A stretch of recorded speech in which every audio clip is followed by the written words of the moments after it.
ഇന്ന് ചായയുടെ ഒരു തട്ടിക്കൂട് സ്നാക്സ് ആയാലോ. അപ്പോൾ അതിന് വേണ്ട സാധനങ്ങൾ എന്തൊക്കെയാണെന്ന് വെച്ചാൽ ക്യാബേജ്, ക്യാപ്സിക്കം, ക്യാരറ്റ്, സവോള. അപ്പോൾ ഇതെല്ലാം നന്നായിട്ടൊന്ന് ചോപ്പ് ചെയ്തെടുക്കാം.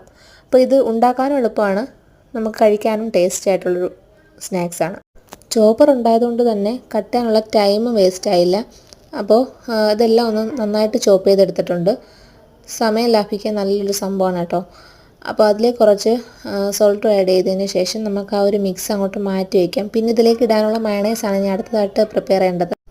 മയണൈസ് ഉണ്ടാക്കാനായിട്ട് ഞാനിവിടെ കാച്ചിയ പാലാണ് എടുത്തത് കേട്ടോ. ഞാൻ പച്ചമുട്ടയിൽ അങ്ങനെ ഉണ്ടാക്കാറില്ല, കുഞ്ഞുങ്ങൾക്കൊക്കെ കൊടുക്കുന്നത് കൊണ്ട് നമ്മൾ പച്ചമുട്ടയിൽ ഉണ്ടാക്കാറില്ല. അപ്പോൾ കാച്ചിയ പാലാണ്. അതിന് കുറച്ച് ഒരല്ലി വെളുത്തുള്ളിയും കുറച്ച് സോൾട്ടും ആഡ് ചെയ്ത് പിന്നെ 2 സ്പൂൺ വിനിഗറും ഒഴിച്ച് കൊടുക്കാം. എന്നിട്ട് പിന്നെ വേണ്ടത് സൺഫ്ലവർ ഓയിലാണ്. സൺഫ്ലവർ ഓയിൽ ആഡ് ചെയ്ത് നന്നായിട്ടൊന്ന് ബ്ലെൻഡ് ചെയ്തെടുക്കുക. അപ്പോൾ ഇത് മിക്സ് ചെയ്യുമ്പോൾ ഇടയ്ക്കിടയ്ക്ക് തുറന്ന് നോക്കണം, കാരണം അതിൻ്റെ കൺസിസ്റ്റൻസി കറക്റ്റാണോ എന്ന് അറിയാൻ വേണ്ടിയിട്ടാണ്. ലൂസ് ആണെങ്കിൽ കുറച്ച് ഓയിൽ കൂടെ ആഡ് ചെയ്ത് കൊടുത്താൽ മതി, അപ്പോൾ നല്ല തിക്കായിട്ട് വരും. ഇത് നമുക്ക് നേരത്തെ മിക്സ് ചെയ്ത് വെച്ചാൽ വെജിറ്റബിൾസിലേക്ക് ഈ മയണൈസ് ആഡ് ചെയ്ത് കൊടുക്കാം. എന്നിട്ടത് നന്നായിട്ടൊന്ന് മിക്സ് ചെയ്യും. അപ്പോൾ ഈ മിക്സ് ഇവിടെ റെഡി ആയിട്ടുണ്ട്. അപ്പോൾ ഇതങ്ങോട്ട് മാറ്റി വെച്ചിട്ട് നമുക്ക് ബാക്കി കാര്യങ്ങളൊക്കെ ചെയ്യാം. അപ്പോൾ സ്റ്റൗ ഓണാക്കിയിട്ട് ഒരു പാൻ വെച്ച് കുറച്ച് ഓയിൽ ഒഴിച്ചു കൊടുക്കുക. അപ്പോൾ അത് അവിടെ ഇരുന്ന് ചൂടാവുന്ന സമയം കൊണ്ട് നമുക്ക് ബാക്കി കാര്യങ്ങളൊക്കെ ചെയ്യാം. അപ്പോൾ ഇനി വേണ്ടത് ബ്രെഡാണ്. ബ്രെഡിൻ്റെ 4 സൈഡ് ഇതുപോലെ ഒന്ന് കട്ട് ചെയ്തെടുക്കാം. അപ്പോൾ ഈ കട്ട് ചെയ്ത ഭാഗങ്ങൾ കളയണ്ട, ഇത് മിക്സിയിലിട്ട് നമുക്ക് ബ്രെഡ് ക്രംസിന് ഇതിൻ്റെ ആവശ്യം മതി. അപ്പോൾ ഇതിട്ട് നമുക്കൊന്ന് പൊടിച്ചെടുക്കാം, നന്നായിട്ട് പൊടിച്ചെടുക്കാം. അപ്പോൾ ബ്രെഡ് ക്രംസ് ഇവിടെ റെഡി ആയിട്ടുണ്ട്. ഇതിനിടയ്ക്ക് 2 മുട്ട പൊട്ടിച്ചൊരു ബൗളിലേക്കാക്കാം.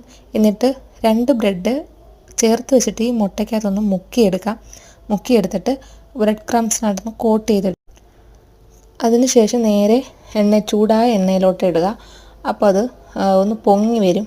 2 പ്രാവശ്യം അങ്ങോട്ടും ഇങ്ങോട്ടും ഇടുമ്പോഴത്തേക്കും ഒന്ന് പൊങ്ങി വരും. ഇപ്പോൾ തന്നെ ഓൾമോസ്റ്റ് എല്ലാം റെഡി ആയിട്ടുണ്ട്.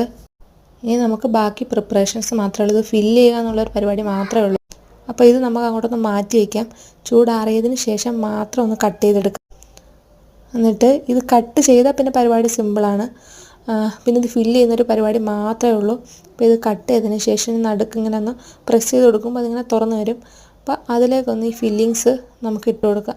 അപ്പോൾ ഇനി പരിപാടി ഒന്നുമില്ല, ഇനി ഇത് കഴിക്കാമെന്നൊരു പരിപാടി മാത്രമേ ഉള്ളൂ.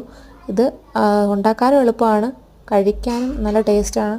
ഇത് ഒരെണ്ണം മാത്രം മതി കഴിച്ച വയറ് നിറയാനായിട്ട്. അപ്പോൾ ഇതെല്ലാവരും ഈ റെസിപ്പി ഇഷ്ടപ്പെട്ടെങ്കിൽ എല്ലാവരും ട്രൈ ചെയ്യുക. അടിപൊളി സാധനമാണ്. അപ്പോൾ ചാനൽ സബ്സ്ക്രൈബ് ചെയ്യാത്തവർ സബ്സ്ക്രൈബ് ചെയ്യുക. Thank you.